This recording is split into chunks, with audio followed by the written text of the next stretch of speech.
Hello, friends. Today's story takes off right where the last one left off.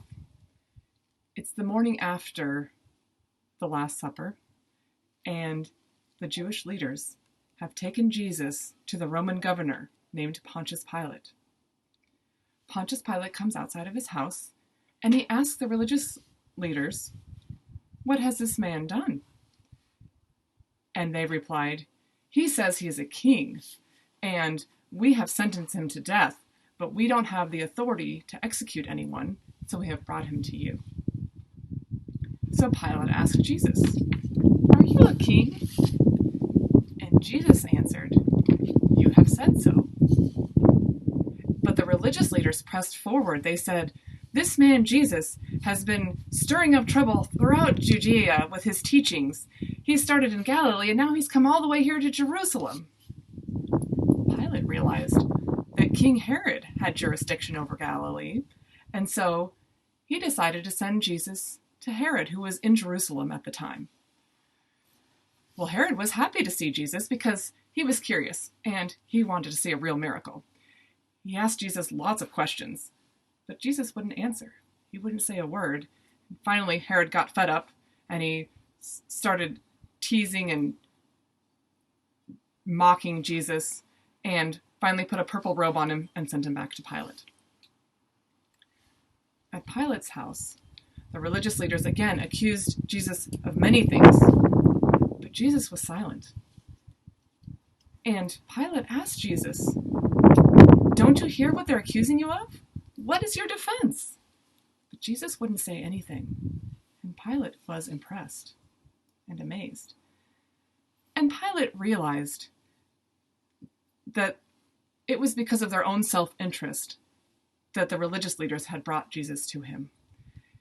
And he had concluded that Jesus hadn't done any crime that was worthy of the death penalty. And so he came up with an idea so that he could release Jesus. At the time of Passover, the Roman government always released one prisoner to the people. And so Pilate hoped that he could maybe just have Jesus beaten and then release him. Just as he was getting ready to present this idea to the people, he received a message from his wife. His wife said, "I've had a terrible nightmare about the man that you have on trial. Please don't do anything to harm him."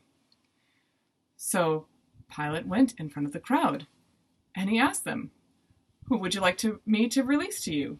Jesus, who is called the Messiah, or Barabbas, the thief and murderer?" Well, the religious leaders had guessed that Pilate might do this, and so they had prepared the crowd.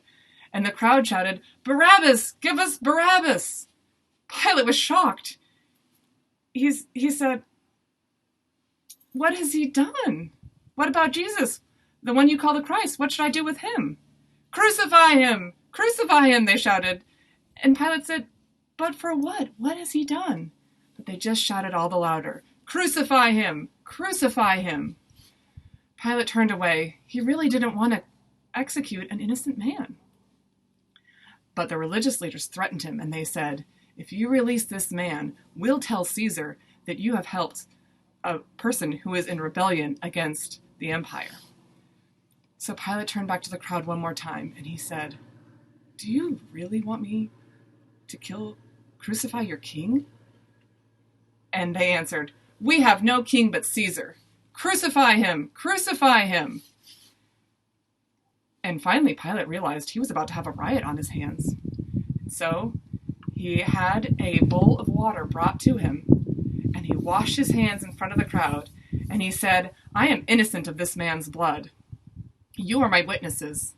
And the crowd responded, "Let his blood be on us and on our children." And so Pilate had Jesus whipped and sent to the guards to be crucified. And that's the end of the story for today. Tomorrow we'll hear what happens at Skull Hill.